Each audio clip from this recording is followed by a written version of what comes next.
Juan here, Dr. Santos. Let's talk about space in your relationship, whether it's a marriage or dating. Space can at times be really problematic, depending on how we react to it. Now remember that. It's not what happens to you in life, it's how you respond to it. I think there was a famous quote somewhere out there that had those words in there. So what I want you to look at is if you're right now in a relationship and there's space, it doesn't have to be a bad thing. It does not. As long as you don't make it a bad thing. That's the key. As long as you do not give negative meaning to space.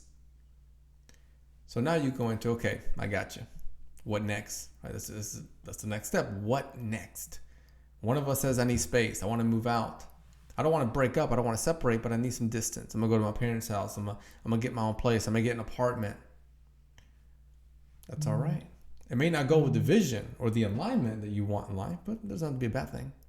As long as the meaning is not, highlighted as negative. This is where you can sit down with your partner and say, okay, right? I love you more than getting what I want in this moment, which is maybe not having the space. And that takes a lot of love. Now, you ever heard those words, I love you and I can let you go? And it's not exactly how I throw it out there, but I want you to think about that. Like, that's the concept of love. You love someone so much that you're willing to let them go. A parent loves a child so much they're willing, when that kid is like 18 or something, to fly off into the world. Because I love you more than my selfish needs. So I want you to think about that. So now that you're sitting down with your partner, go into, what would you like to happen in this time of space? What do you hope to accomplish? What do you hope to do?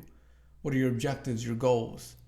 What do you not want from me? Because sometimes we don't know. Sometimes you may go to your partner and say, what do you want to go down?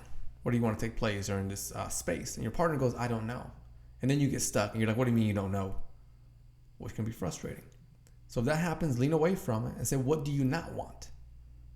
If you still get stuck there, throw some examples. Say, well, that's all right. We don't have to know. Let's just play with it. During this space, can we still have sex? Can we still be intimate? During this space, if we're not being intimate, can we go on dates? Can we see other people? Do we need to be coming over to each other's houses? Do we need to be calling each other all day long? Right? And you really want to ingrain these rules. When you have an absence of it, a lot of issues can happen. A lot. And it's because of the expectations. And it's not the space that kills or can kill and hurt a relationship. Probably should use a better word there instead of the big K, but hurt a relationship, destroy end a relationship. It is not the space. It is how these two people develop, create, and give meaning to the space. Let me give you an example of something that could really lead a relationship downhill. Two people have space. And during the space, they decide to hardly connect with one another. There's no sex. There's no intimacy. There's no deep conversation. There's hardly quality time. And maybe one of them is chasing the other one. This goes from days to weeks to months. Now, here's what I want you to just think about if you're in that situation. I want you to be as rational and logical as possible. Okay?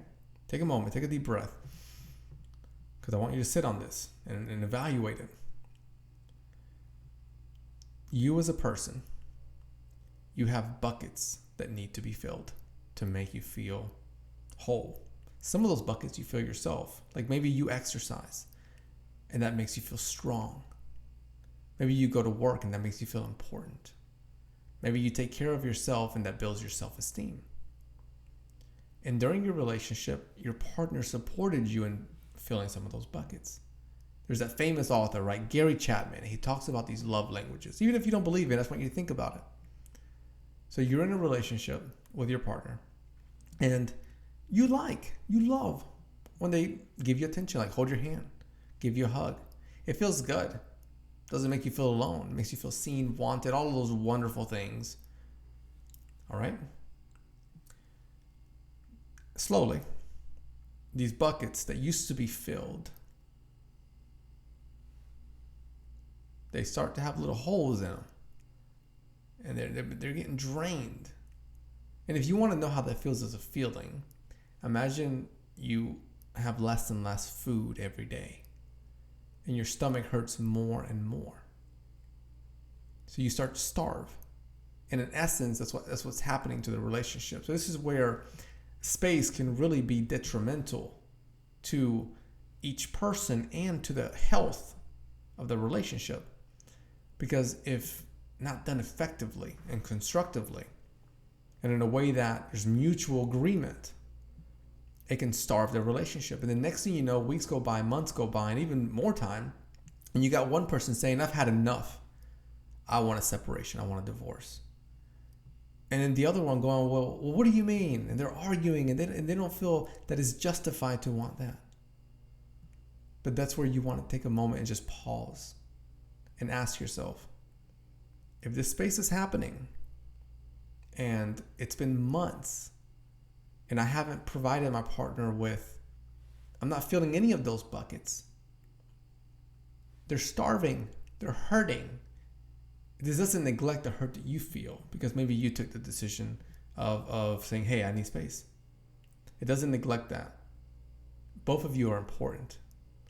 And if there's love, right? If there is love is the umbrella over these other issues below it. So then that could be really tough when your partner says they want a separation, because then you may feel like they're being selfish.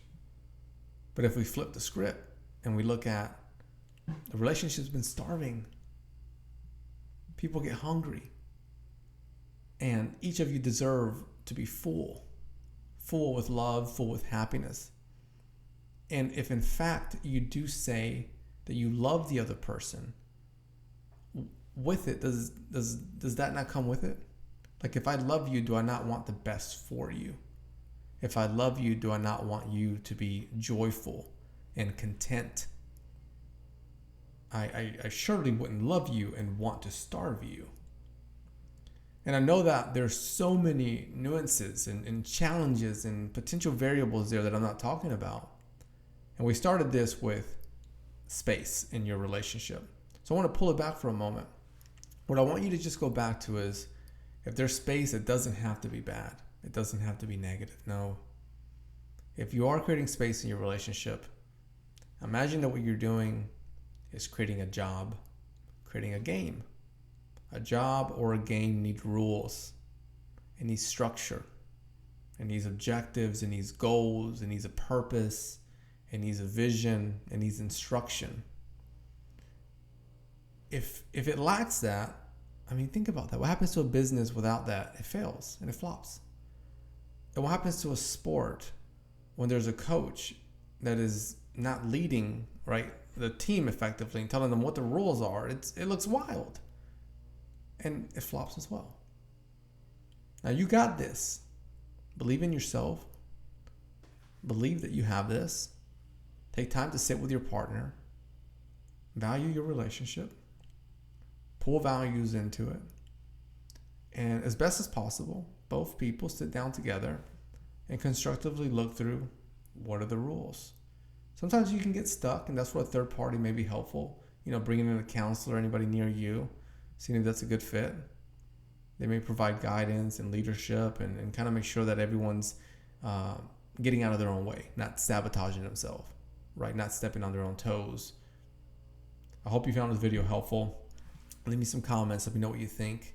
I'm one of the things that I'm doing is trying to grow this channel so that people can, in a big way, move forward. They can heal. They can move forward. I'd love your help.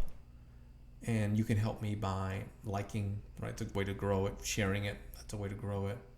I appreciate that. Sending you love, my friends.